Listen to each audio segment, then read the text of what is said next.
Hi there, Reality Riffing. I'm excited to bring you this conversation I had with Dr. Carmen Boulter, who is the writer, director, and creator of The Pyramid Code.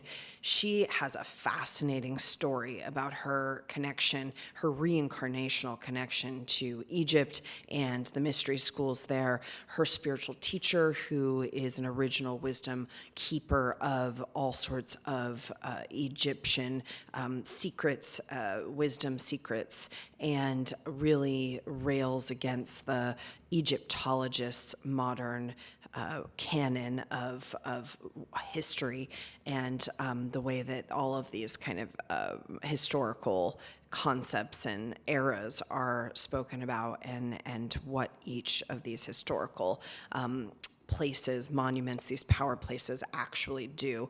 We go into this fascinating conversation about the sarcophagus, because I had a wild experience in there, in the main pyramid, the Great Pyramid, and just what it means to be a doctor, a scientist, an investigative journalist, and a filmmaker. She's really done it all herself, and she is an incredible powerhouse. She's about to be releasing her, I think it's a 5-episode series documentary on Atlantis, which is forthcoming, which she's editing herself, and she wrote herself. And I mean, this woman is really incredible. So I hope you enjoy this riveting conversation with Dr. Carmen Boulter. Hello, Reality Riffing, Rama TV Live, and happy new moon. I'm so excited to have Dr. Carmen Boulter, the director, producer, and writer of The Pyramid Code.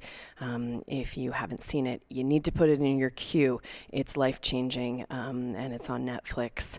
She's a retired professor of the Graduate Division of Education Research at the University of Calgary, and has written the groundbreaking book Angels and Archetypes, an evolutionary map of feminine consciousness. And now, Carmen, I want to hear about this. You're in the completion stage of The New Atlantis, an innovative 5-episode documentary filmed in 17 countries. Welcome. Thank you for being here. Thank you for having me. So I would love to just jump into where kind of you started. I would say, in my language, getting called by some of the cosmology of Egypt and these ancient codices, and how did that happen, and when did it happen? It started when I was 6 years old, and since I've had psychic readings that have told me that they were going to give me early memories, and that they wanted me to have lots to do with Egypt and be a guardian, they said, of all things Egyptian, but I was going to incarnate in North America.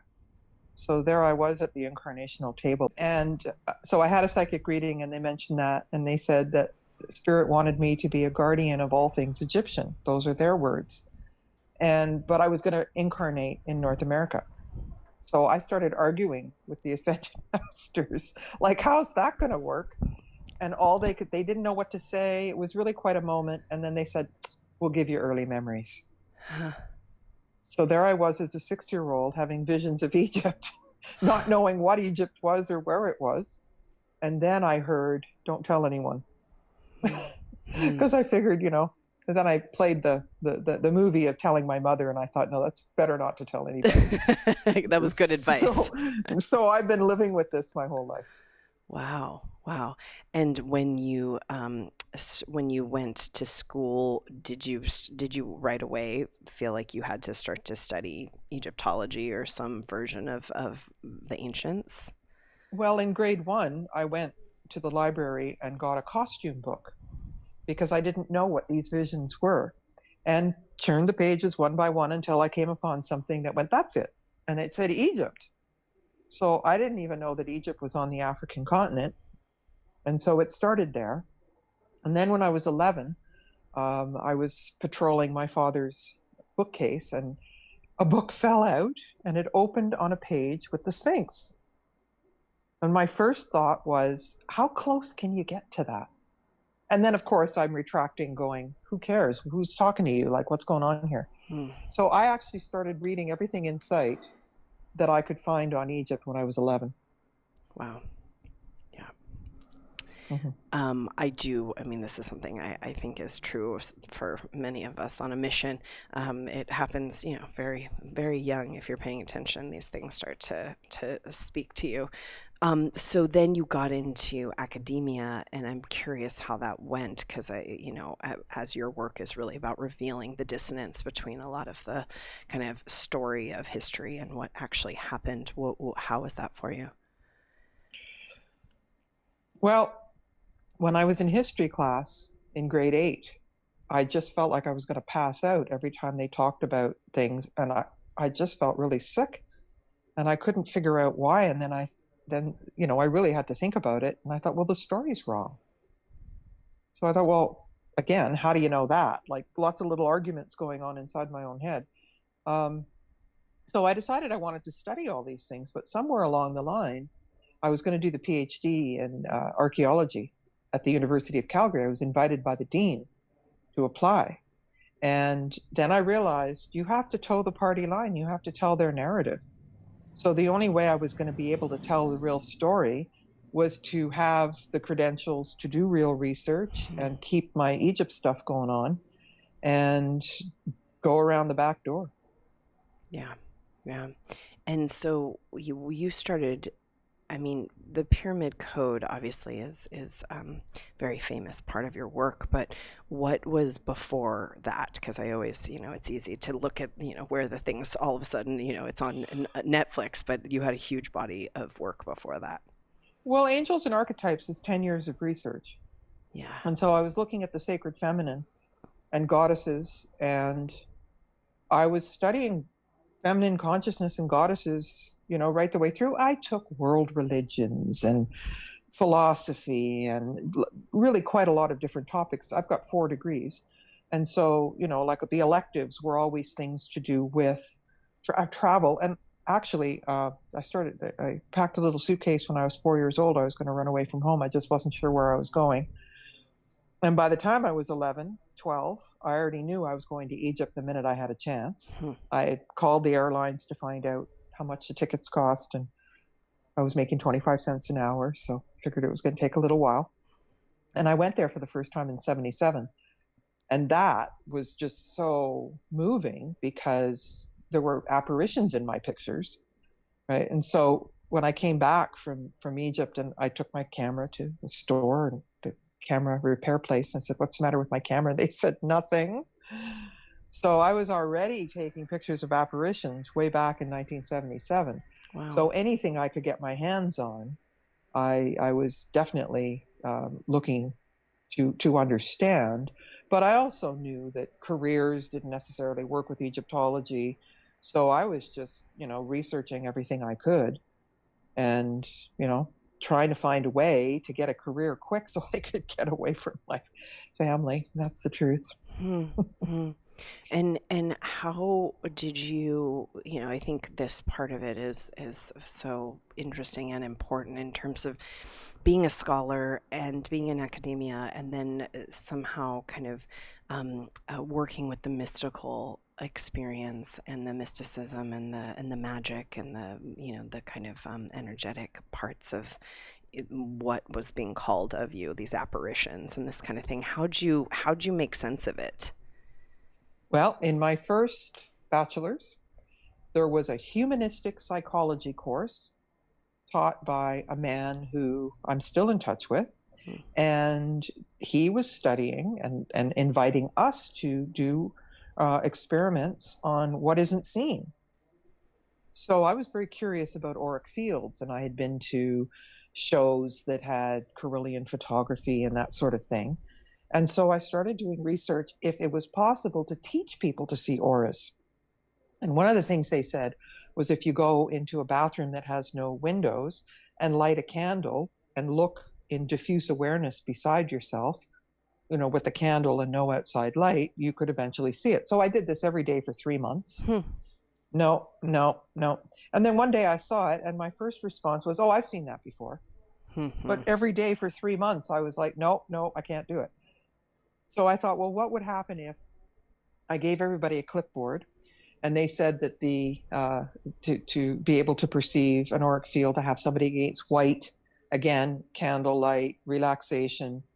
And so I had this person meditate actually at the front of the class, and I had everybody write down. And first I asked, who here thinks they've seen an aura? And nobody put their hand up.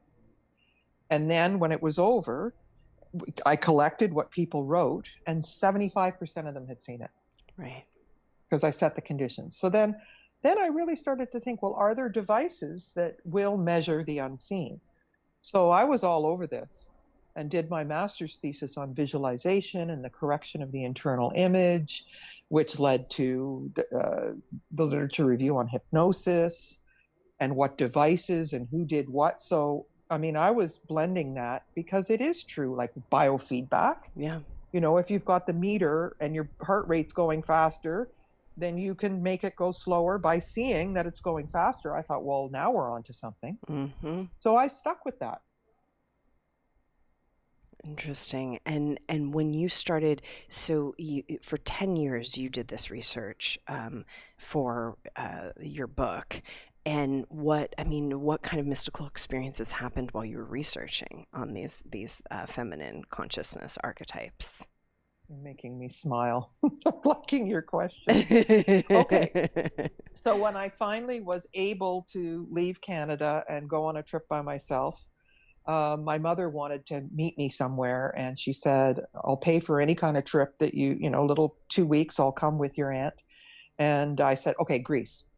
And so we did a Greek island tour and also went to Delphi and a bunch of different places. And we went to Knossos, to Crete. Mm-hmm. And of course, I was all of 22 or something years old.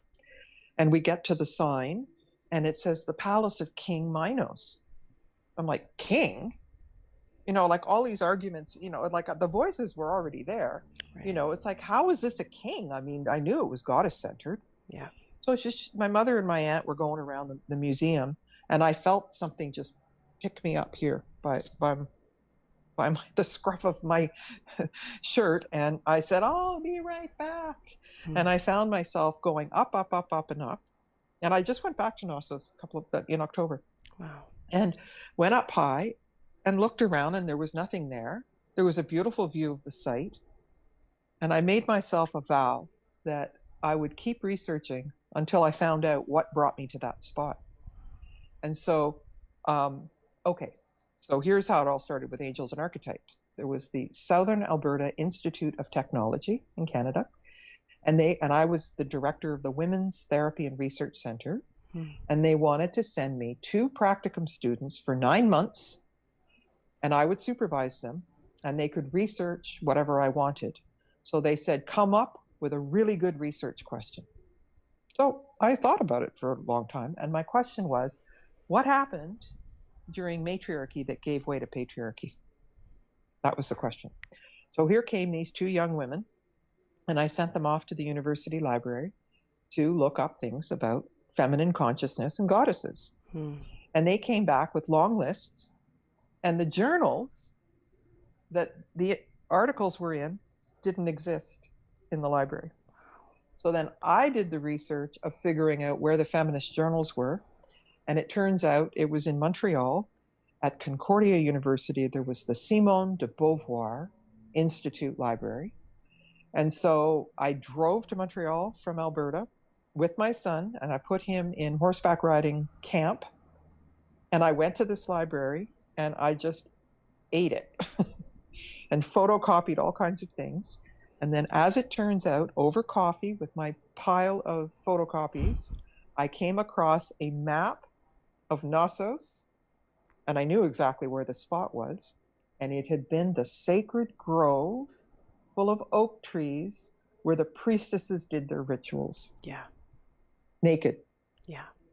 And the Christians came and chopped down all the trees. I went, that's it?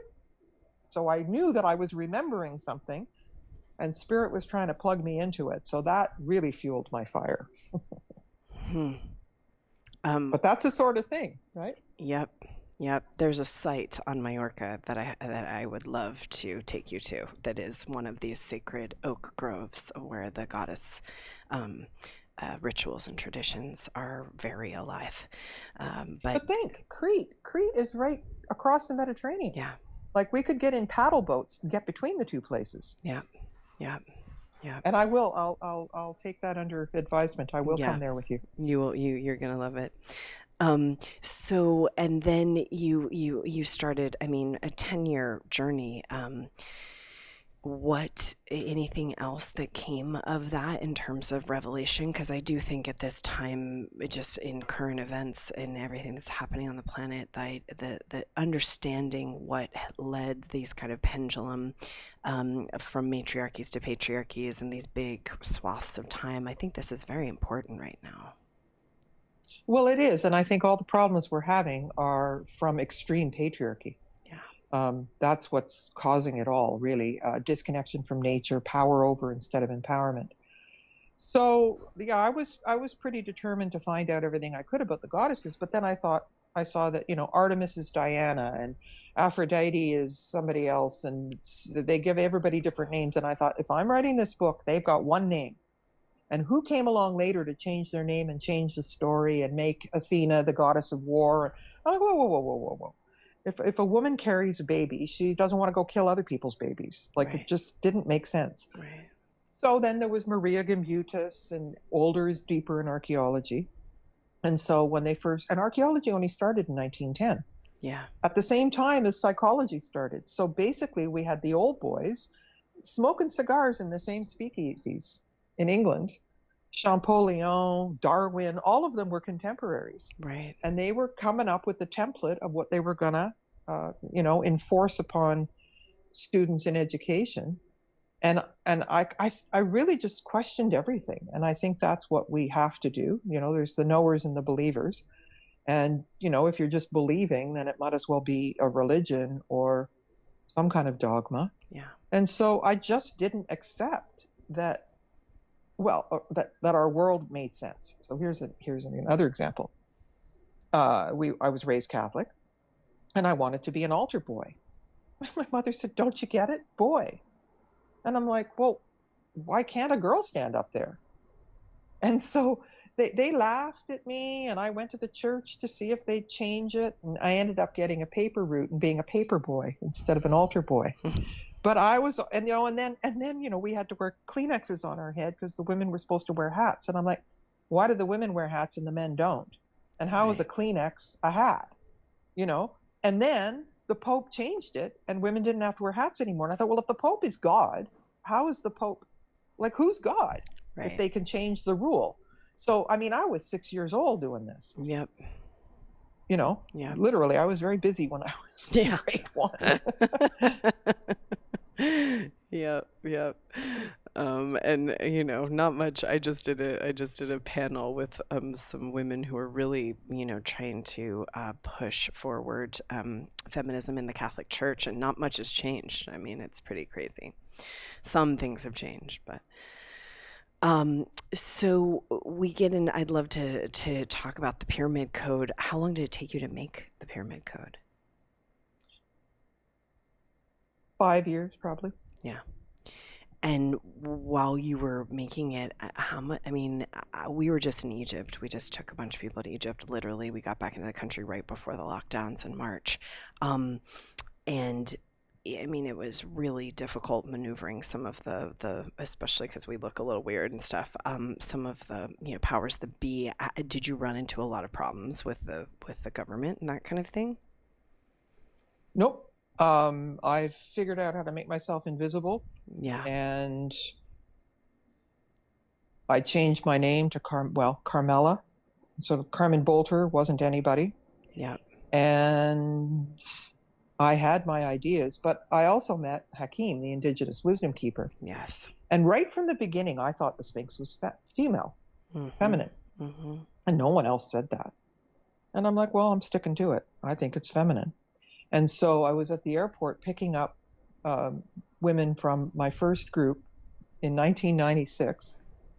And he was sitting, there was his taxi driver, and he was sitting 2 seats away from me in the waiting room, waiting for the people to come. And he was waiting for someone to come from America. And I had 5 natural jasmine necklaces on a string with real flowers, and I was trying to keep them from getting tangled. and he lay down on the driver's lap and stuck his nose in the flowers and started talking to me. And then he said, he called Tefnuti, he calls the Sphinx, she. And I'm like, I knew it. So he said, when your group is gone, come and meet me. Here's my phone number. And so the group left, and I'm standing on the street, and I went, oh, I left his phone number at the room. And this little boy, couldn't have been more than 8, came up to me and said, who are you looking for? I'm like, none of your business. He says, come on, who are you looking for?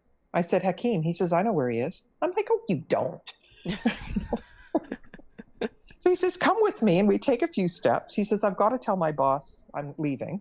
So he goes in the front door of the store and out the side door. And he does say, I'll be right back. And Hakeem's house was literally across the street. Wow. So I go in and I say, I forgot your phone number. He says, oh, don't worry about it. The phone got cut off today. Wow. I know. So I'm like, okay, something bigger's going on. Yeah. Wow. And so then did he take you on a private tour at that point? Well, he became my mentor. Yeah. And every day that I was in Egypt without a group, I went and sat with him. And then a friend of mine and I built the Holo Records Retreat Center, which is just around the corner from him. And I would hire him to come to the museum, and then I would pay him to take me on lessons in the museum. And we went through the whole museum more than once, every single room. Wow. And he said, oh, that stone's supposed to be the other way. They turned it over. And, oh, they moved that. They're not allowed to do that, you know. And he would just, he would share things. But if I said, tell me about Nefertiti and Akhenaten and blah, blah, he wouldn't say a word. And then I'd say, oh, is it that this and this and Hatshepsut? And then the minute that I already knew it, like a Zen master, he wouldn't stop talking for 3 days. But he wouldn't tell me anything until I already knew it. So, you know, I always left scratching my head going, what's with that? How is that teaching? Yeah, very different than academia. And then he was getting old and nobody had ever recorded his wisdom. Yeah. And at that point, I was living and working as a professor in Taiwan. And the schedule was I'd have 4 months on and 2 months off. And so I'd travel and go to Egypt every time. I traveled all over the place. And I was making video tutorials, doing multimedia online learning, specializing in that because of all the technology. And they gave me cameras and tripods and, you know, technical support. And so I took it with me and I thought, well, if I can record my students and make animations, then why can't I record Hakeem? So that's where it started. Wow. Wow.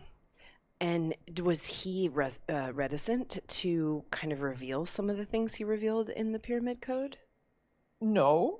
He was quite happy to have it done. But the videographers kept saying, oh, I don't understand. And I said, you got to give me a chance, you know, to add narration, to make bridges, and to put in animations, and to find experts who support what he's saying. Then you'll understand. And right now, you're a fly on the wall running the camera. Right. And I'm doing the interview. Because as soon as they started talking and asking questions, he'd stop. Right. So as long as he felt like he was in a bubble with me, he came out with stuff. So we ended up filming 9 hours of him. So then I found 14 voices for the Pyramid Code that supported what he said then. But that was 9 years ago. Right. And so now I've got him like a little bubble with sparkling lights around him, and he's a disincarnate star being coming and saying the rest of what he can say. Yeah. Because now there's scientists to support what I couldn't find from before. Yeah. Yeah. Has he passed? Well, yes. And that's interesting too, because he was very, very arthritic. And as you notice in the Pyramid Code, he's wearing like 3 or 4 pairs of socks, walking on the desert because he was so arthritic.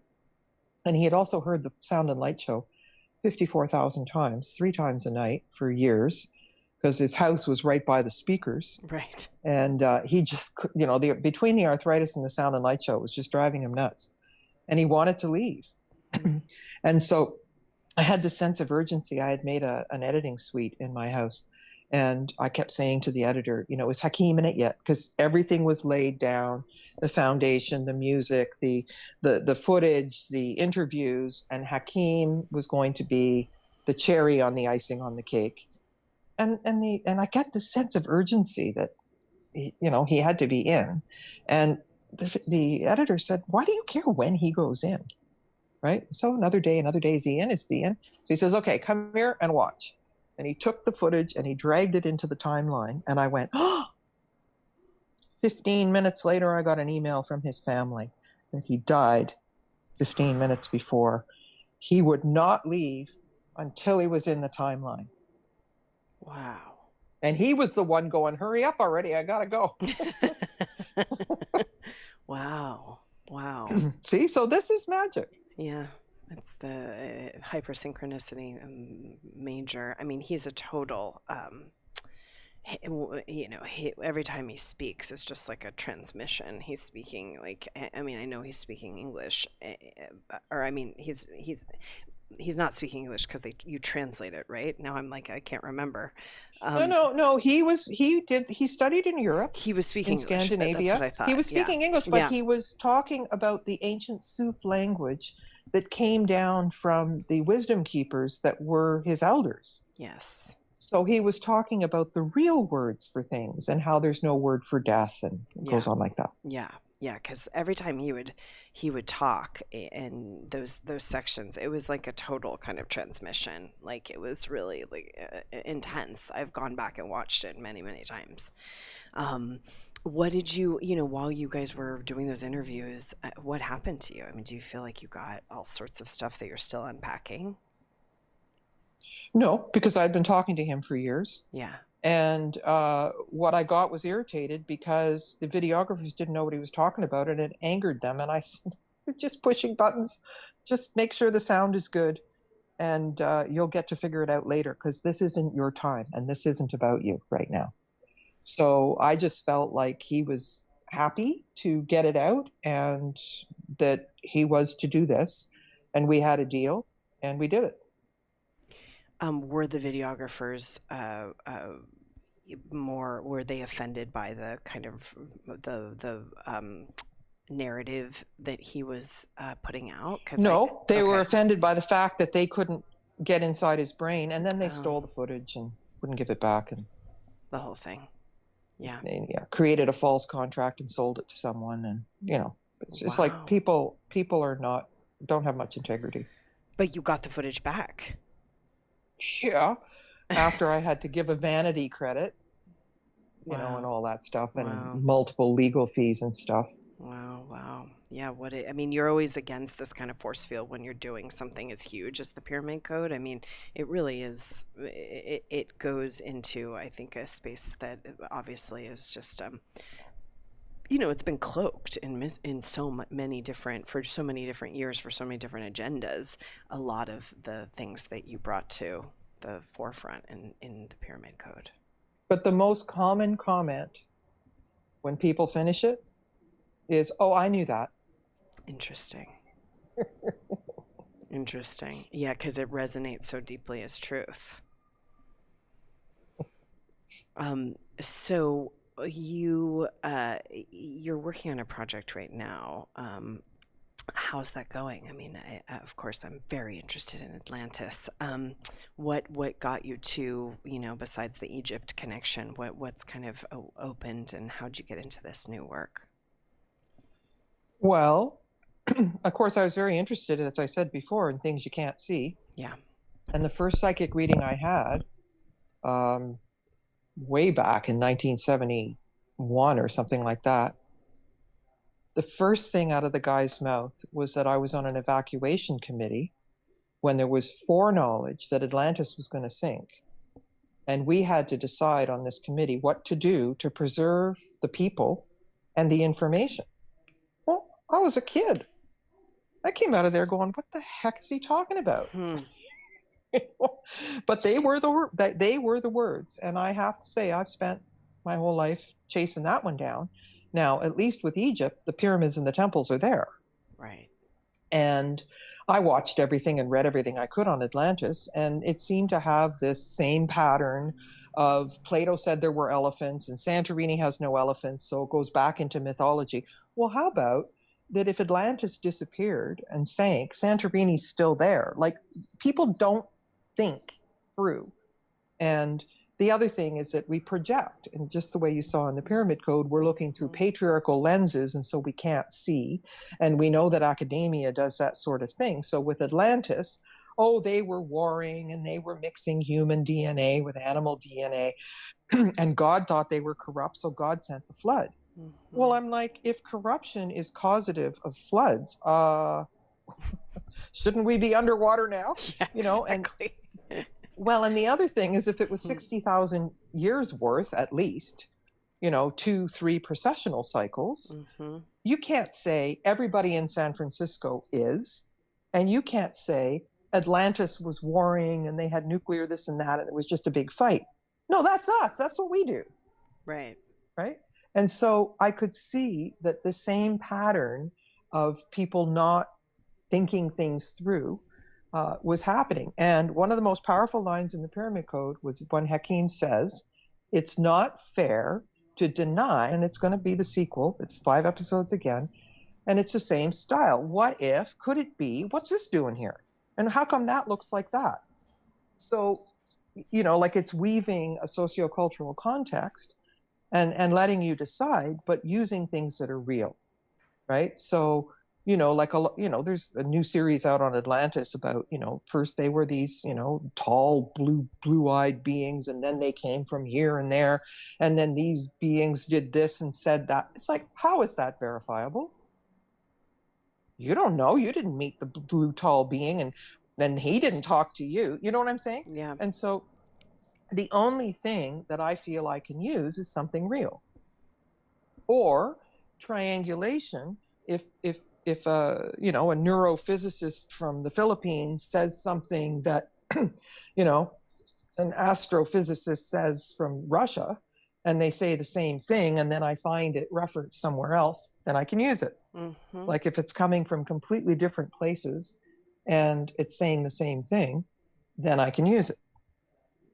But if it's just a story and, they had a nuclear bomb and they blew themselves up, how do you know? Right. Right. Do you, both in Egypt, Atlantis, and a lot of these kind of mythos, there's the extraterrestrial connection and, these types of myths. And certainly I felt that a lot of what I was seeing in Abydos and some of these other places were pictorials of some sort of hybridization or some sort of other type of a species besides human. What do you think? What's your opinion on that?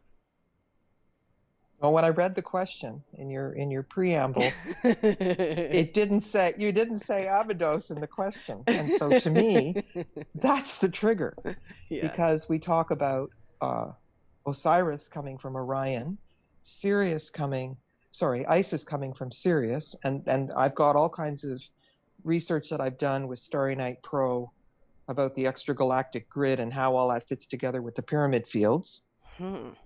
But then the human was Seti, and we don't know if Isis and Osiris were real people, if they were here. And when you think about the ceiling of the Temple of Dendera, there's all these star beings and stars all over. So I'm not opposed to the idea that they channeled ancestors. We're the ones who make up that they're in these round spaceships. We're on scooters and, Right. and skates and cars and planes and all these things. So we think they need a vehicle, but the human body can be a vehicle and you can channel them. Yeah. So I've never heard anybody say this, but I've spent a lot of time in Abydos, I've gone into dream time by myself, spent hours and hours there, and actually, fell asleep in the temple. Yeah. And I've been not able to sleep most of my life. Mm-hmm. So what I was given is Isis from Sirius is yellow-skinned, Osiris from Orion is blue-skinned, and Seti has the red skin. Right. So they were representing other beings, and we're all starseed. Yeah. Right. And so how do you prove that or whatever? I guess I'm choosing the battles that I can fight. Well, and that's the wrong metaphor. Right. But, what can I support? And so, and I've had lots of past life stuff too, with reptilians and off planet and an incarnation when, but I'm not going to use that because, again, I can't support it. Right. I mean, I know it inside myself, but there's still enough material to show people without pulling that, you're out on a limb if you can't support, and that's what research is. Yeah. What did everybody else say about this? You build a foundation, you come up with a research question and a hypothesis of how you think it's going to turn out. You collect data, and either your data supports the hypothesis or it doesn't. Well, you can't go collect certain kinds of data. Well, I mean, this is what I really appreciate about you and your work is that it's, logic is really a doorway to intuition and other kind of mystical experience. And I think a lot of times in the New Age or in some of these other, places where those conversations are happening, logic gets thrown out the door. And I really believe it's the foundation of how to get inside of some of the more mystical realms. It's just one woman's opinion, but it's one of the reasons I love your work so much.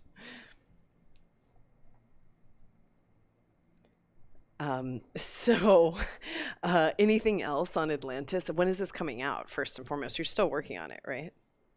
Well, I'm in the tail end.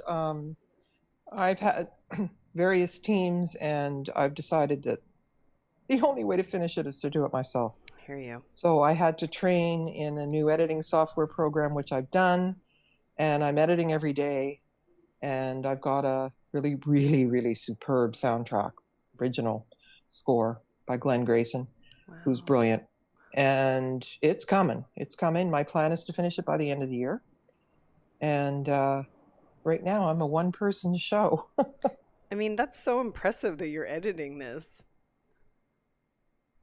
It's crazy. Well, and we did a lot of shoots. I mean, obviously in a lot of different countries. I mean, the footage is stunning. It's solid. And I'm not using anything that I used in the Pyramid Codes. We needed a whole other shoot, but in all these different places. So, I mean, I was the quadcopter operator. We've got underwater footage of dolphins on the Bimini Road. I mean, it goes on and on and on and on. Wow. Impressive. I'm, because I've episodes. Is this also coming out on Netflix, or we don't know yet? Well, I got all twisted up in what happened with the Pyramid Code, because it was far and wide, but I didn't even make back. I made back 20% of what I spent. Yeah. So, I mean, that's the whole industry, is to take it and not give the royalties and blah. So when I thought about doing all this work and achieving this heroic feat, and then getting nothing for it, you wouldn't make a documentary series and pay for it. Right. So I decided that I had to put a firewall up between finishing it and what happens in terms of distribution. Yeah. And I always finish what I start so far. And there's so much invested in it and I want to finish it. I mean, I like looking at it and playing with it, and it's very pretty. Yeah. So I don't know what's going to happen with it, but because of the success on Netflix, they're likely to want it. Yeah. And I would like to translate it into many languages, because it ended up with subtitles in 6 languages and translated into Arabic, Russian for the national TV. And so I'd like right from the get-go to have the narration be in various languages, because it's not just English. Yeah. That people all over the world are curious about this sort of thing. Yeah. Mm-hmm. Yeah, no, it's a big, I think particularly now, more than ever, and maybe because people have had a little time on their hands to think about, what they're doing with their lives and their origin stories and whatever the meaning of the human life is. But I do think that more than ever, people are, even, people who don't consider themselves any way, shape, or form kind of a new thought era, they are interested in this Atlantis and Egypt kind of codes and somehow, going in there, maybe just from an intuitive, thrust. But here's what's at the bottom of it for me. It's a model for an empowered humanity. And humanity is disempowered and becoming more so. Yeah. And there was a time when they lived without money and there were no governments, and it wasn't about power over and competition and killing. I mean, it was collaboration, connection to nature. And that's the whole matriarchal idea. Yeah. And people often think that matriarchy is women dragging men around by their hair. Right. Like it's not the opposite. Matriarchy is about balance. And I think that's clearly depicted in the Pyramid Code. So, I think we're going to come to see, here's my vision, the last 5,000 years as the patriarch. What did we have before and what's left of it? And it's impressive what's left of it. Like the research is deep. And it's a big challenge for me to put it all together.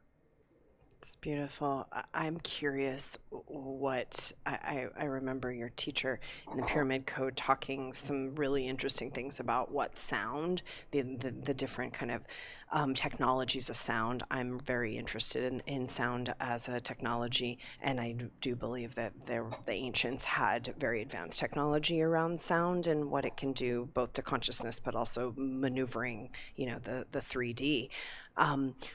Anything around the sound that he gave to you, or that you've discovered in the Atlantis piece? Well, think about resonance, and also think about natural sounds. And so if you can, I had the soundtrack written 3 times, and they were coming up with keyboards and guitars, and I'm like, pianos started out in 1150 or something AD. That's not what the Atlanteans would have had. They would have had, choral singing, and it wouldn't be a man and a woman singing together in harmony. It would have been, almost like African, where a group of women would sing and call to the men, and it would be percussion and wind harps and natural flutes and those sorts of things, and voice, right? And so the sound is connected to nature. And it's interesting because the footage comes from all over the place. We've got Celtic stuff. We've got stuff from the Philippines and from Indonesia and all over North America, all over the place, South Africa. And somehow, as this music is following the protocol, it's all sounding like a unified field. We've got the animal sounds. We've got an African safari. We've got the dolphins swimming. We've got wolf calls in the Celtic stuff. And you hear that clickety click? That's my dog clicking on her bowl because she would like me to give her more, even though I gave her a bone. It's a sound technology. Yeah, because she knows how to get my attention. Exactly. And it's not working at the moment. Exactly. Sound technology. Thank you. Hasim, am I saying his name right? Hakeem. Okay. He also talked about kind of some of these sound frequency chambers and healing in the mitochondria and RNA and DNA, in the Pyramid Code. I was very curious about that part. Well, he said there was a niche, and you see these in Malta. You see them at Tiwanaku in Bolivia, where the shape of this scrying place, they would call into it. And if you stood in the center, okay, now she's coming to say hello. Oh, there's the little troublemaker. Sorry about that. I almost thought I had to stop giving interviews when I got her. I spent 3.5 hours inside the hypogeum. It's one other person. Wow. And someone 3 stories up knocked on the door, and we were down in the lower chambers, and we could hear it as if it was right in front of us. Yeah. And in Tiwanaku, you could stand in the middle of something as big as a football field, and somebody would go, ooh, and you could hear it. So the resonance inside the pyramids, they're almost like a flute, if you will. It's possibly a poor metaphor, but each of the chambers is in a different place. Yeah. So no straight-sided pyramid is replicating the shape and the placement. So, and then the bent pyramid is double harmony, as Hakeem would say, and it's got 2 angles. And so what it is like notes on a flute. that each pyramid has got a different resonance. And so the sound technology went with the light. But at Saqqara, there were niches, and the physician would stick his head in there, and the subject would be on, patient would be on a crystal altar with subterranean chambers with water, which is resonance. Yeah. And the physician, from using sound, could see where the blockages were in the body. Now, this goes even further, though, when you talk about light and electromagnetic frequencies, because one of the main pieces, there's 20 stories in the New Atlantis, and one of them is James Ernest Brown talking about electric ancient Egyptians, and he's looking at the artifacts that came out of King Tut's tomb, which may have been hand-me-downs from other places, right? That I don't know that they necessarily made them, but they have these, they're like Faraday cages, and they would build up the electric energy in the body. And then they had gold things that went on fingers. They had nipple covers, tongue, eyelids, toes, and various things, crowns. And they would build the charge up. And depending on where the weakness was in the body, the energy would go directly through there and to the brain to heal it in these isolated chambers. Well, you've got that isolation from electromagnetic frequencies and everything in the tunnel system under the Bosnian pyramids, where there's 14,000 times more negative ions, all measured, right, with sophisticated instrumentation. So this kind of technology has been hidden from us, and people have been like, what do they got? And they had gold sandals. Now, Edward Leeds Scallion had nailed metal pieces to the bottom of his boots at Coral Castle. And he said that he understood the technology of the ancients, and he had stones that were bigger, one bigger than Stonehenge and one bigger than Giza. And he moved them by himself in the night. Well, how? And it was timing, and it was working with energies, when things got really heated, and he had these gloves that he wore, and there's burn marks on the stones. And he was charging 10 cents an admission or something. And if he moved the whole of Coral Castle closer to the highway, he could charge 15 cents or whatever. And so the truck came and he loaded it all up, and the driver came back in the morning and he said, go away. He unloaded the whole by himself, and he weighed like 85 pounds. Wow. So these things about timing and star energies and, the Senate game, they call it, it's got these game pieces, and it's all cosmology. Yeah. Okay. Yeah. So when we look, at the ancients and say they were infantile, obsessed with death, whatever, we can't imagine that they were smarter than us, but they were way smarter than us. Way smarter than us. Yeah. Yeah. What is your favorite pyramid or pyramidal kind of structure that you've been in? What's your favorite right now? What's the top of the pops? Well, the Great Pyramid, I probably spent more time in there than most people. And, I spent 3.5 hours in the pit in the dark. Wow. And it wasn't dark. Right. And I've done studies in there, looking at whether or not we can measure how psychicness appears. And because like I noticed, the more time I spent in the Great Pyramid and in the sarcophagus, my head in the right direction, which makes the energy from the whole pyramid go into the pineal gland, I noticed over time I was becoming more psychic. Yeah. And I wondered if it had anything to do with that. And I found a measurement device that comes out of Russia. And it's HD Carillion photography, measuring the photonic emissions coming off the human body. And we were able to see that the probability was less than 1 in 1,000 that it happened by accident.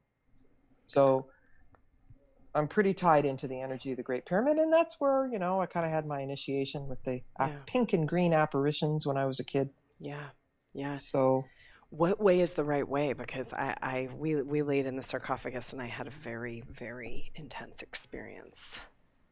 Okay, well, you tell me. With your head toward the door. Well, it was the door. The door's over here, and it's this way. Right. So, yes, the short amount of space is at your feet. Yeah, I was facing the door side. If the door's on this side, my head was on this side.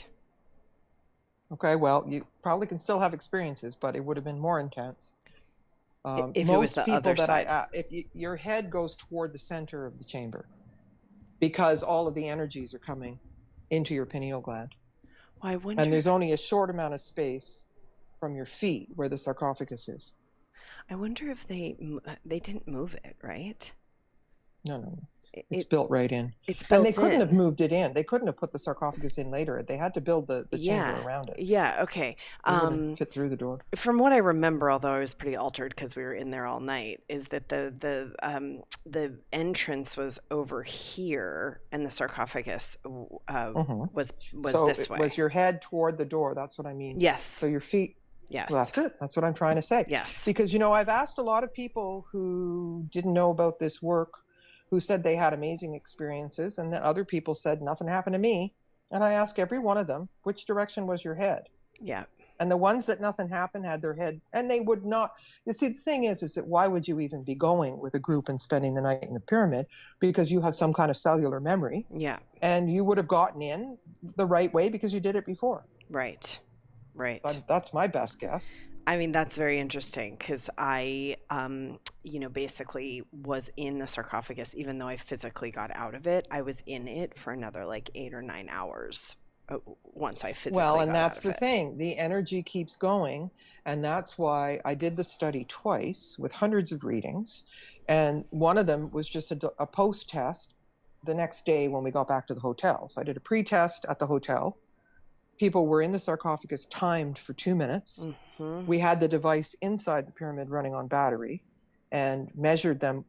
They were all wobbly. They could hardly even stand up, and they put their fingers in, got the pictures of the photonic emissions, and then a post-test the next day. So the second time I did the study in 1212, I did a delayed post-test, because what was true for me was the longer I spent there and the more time that went by, the more this synthesized somehow and created psychicness. And I don't know, it was a good research question, and it turned out to have something to do with it. Yeah. But it's almost like, okay, so this device will show the area of your auric field.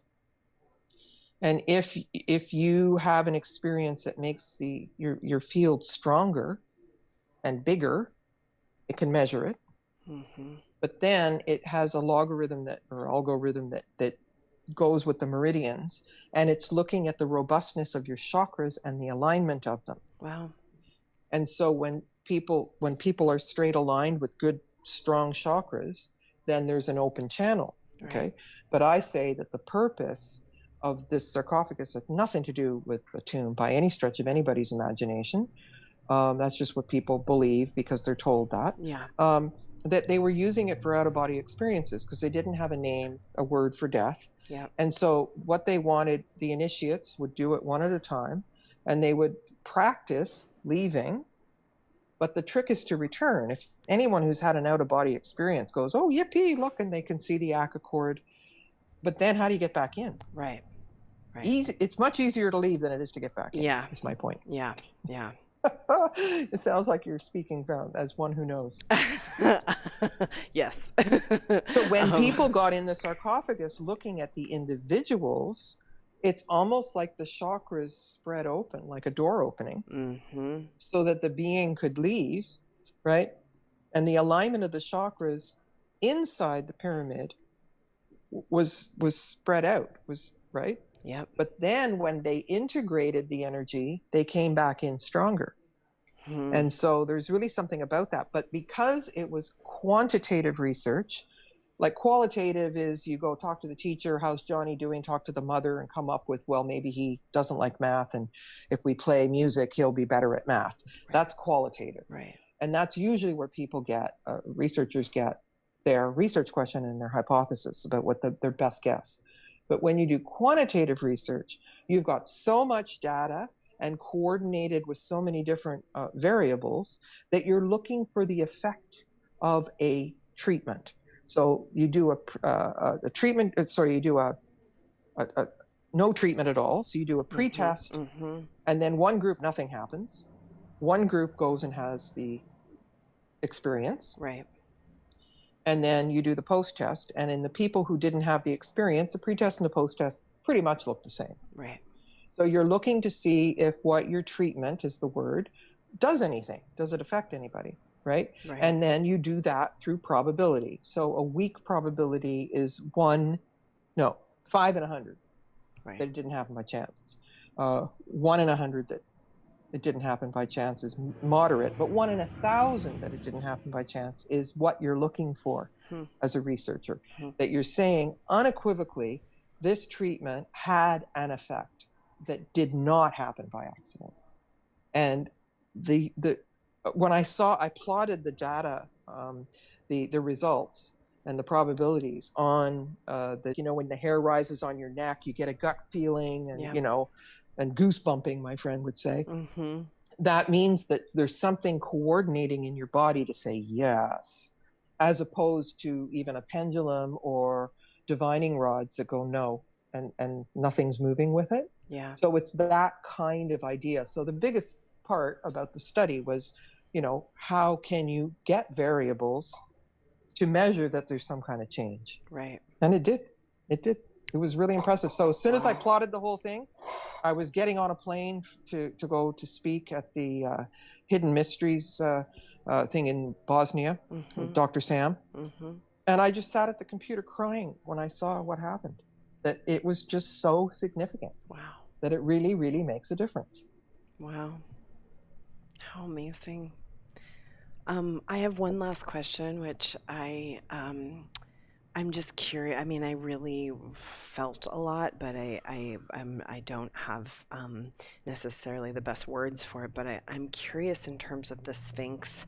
I've heard that there's like a double Sphinx, that there's another Sphinx either upside down or behind.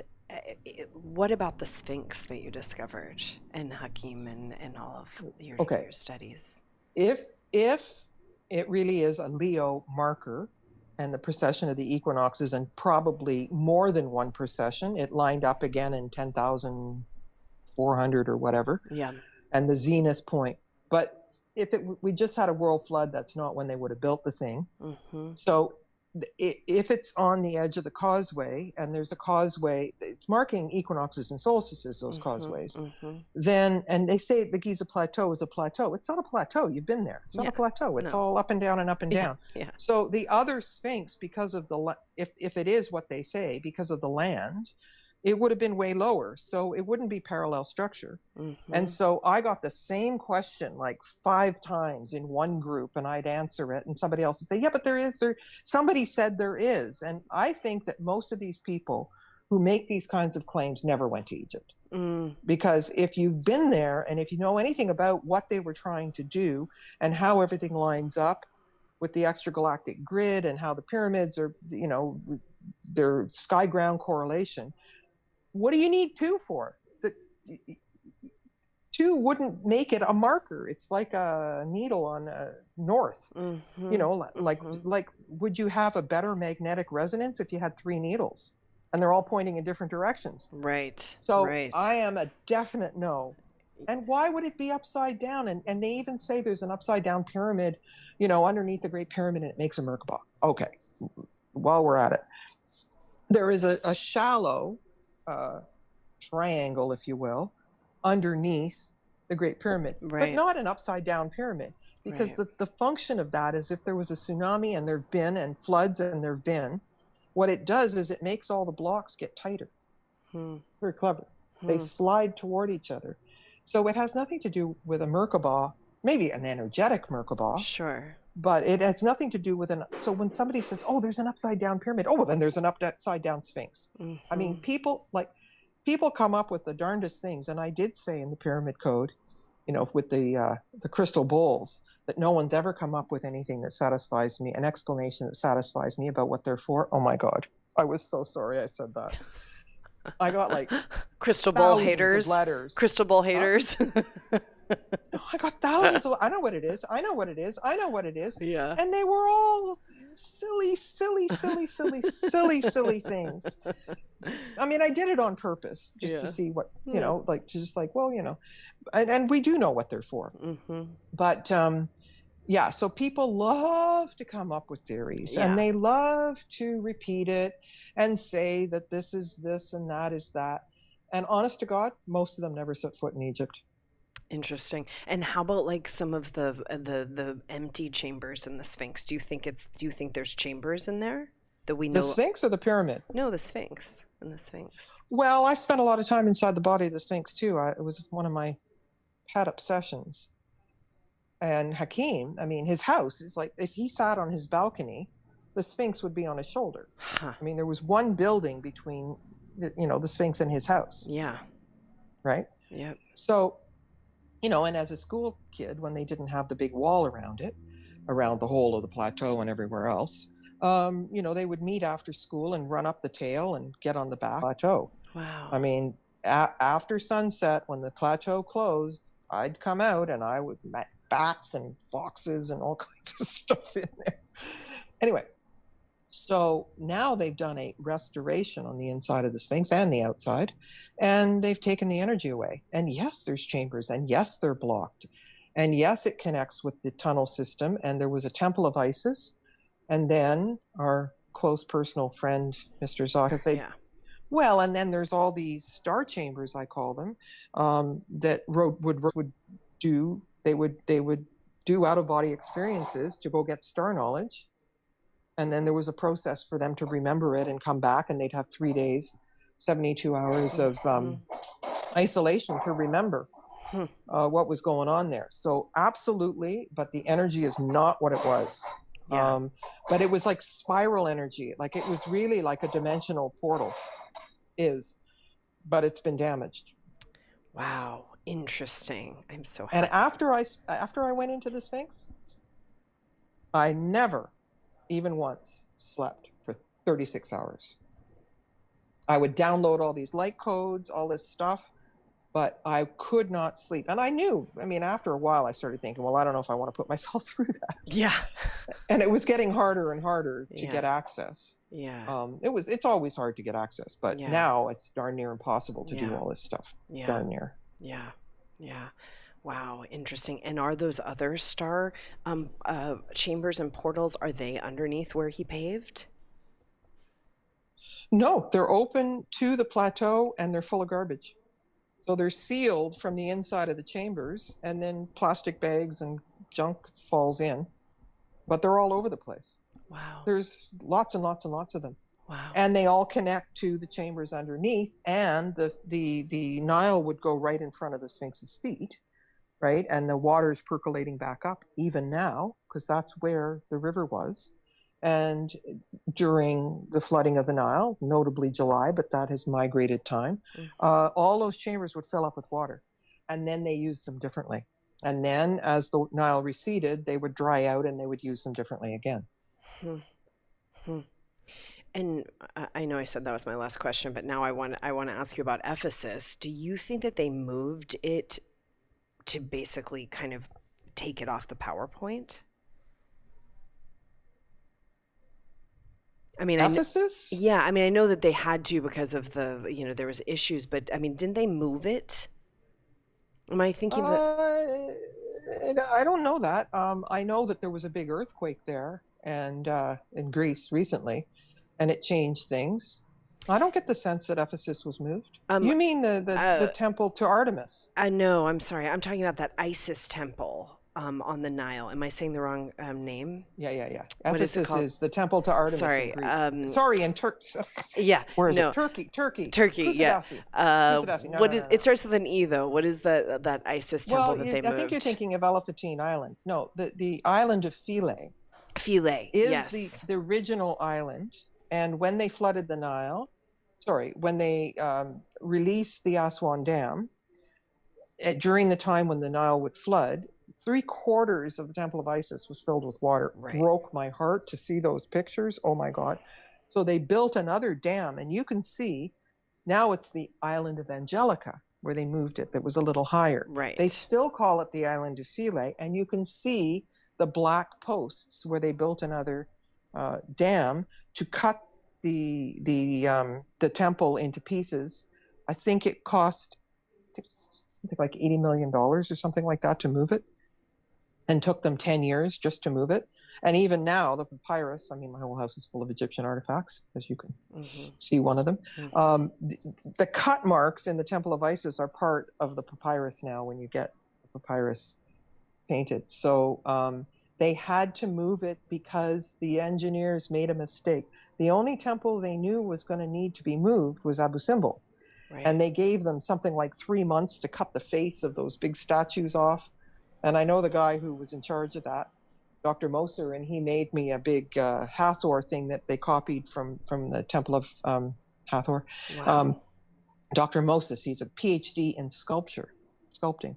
And so they moved that temple. Right. And there's an interesting little tidbit of that, because they did all the engineering and everything to make it the same, but they had to build a false mountain because the old location had a mountain behind it.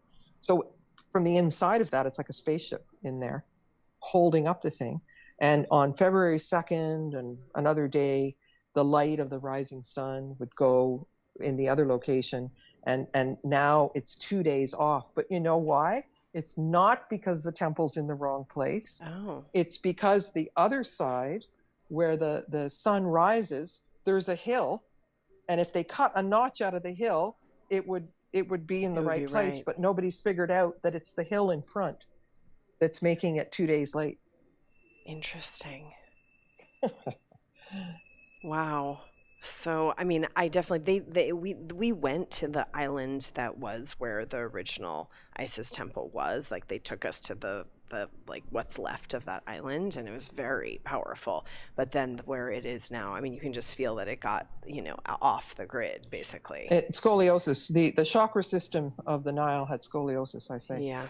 Yeah. Yeah, for sure. That's true. That's true. Yeah. And it did make a difference. But it's the only temple that the mud brick from the Christians didn't get transferred because it was underwater for years, and all that mud brick melted. So the Temple of Isis is the only temple that's just a temple. If you think about all the other temples in Egypt, they're covered in all these mud brick buildings where the Christians went to sharpen their chisels and lop off all the body parts and ruin it. Interesting. So, I mean, they did that. They did that when it was the island of Philae. Yeah. But it's the only temple that doesn't have the mud brick buildings still there. Wow. Well, I just love talking to you. You are amazing. You are just a wealth of knowledge and experience. And thank you so much for sharing with us some of the incredible work that you're doing. And how do people get in touch with you? I was trying to tag you on Instagram, and I didn't. No, I'm not on social media. I didn't think so. I've been hacked every which way. I've had every platform I've ever been on hacked, and really, it's very sad. So I've just given up on all that, but it frees up my time. Yeah. And you can get in touch with me through pyramidcode.com, and my email's public. And that's about all I've got right now that way. Okay. And I'm focused on my work. So if anybody really wants to get in touch, that's the way to do it. Okay, wonderful. And I cannot wait till this new series comes out, and I hope we'll be in touch, but I would love to support the launch of this new documentary. Oh, thank you. Yeah. And I hope to see you in Majorca. It's going to happen. I can feel it. Thank you so much. Have a wonderful day. Wonderful new moon in Leo. Really good to talk with you. Yeah, nice to meet you too. Okay. Thank you. Bye-bye. Bye-bye. Thank you so much for listening to another episode of Reality Riffing. These are conversations that I think are important with people who are doing great things in the world about subject matters that need to be discussed. If you enjoyed the content, the conversation, please feel free to share with your people, share with your friends and family, rate the podcast below, and also subscribe.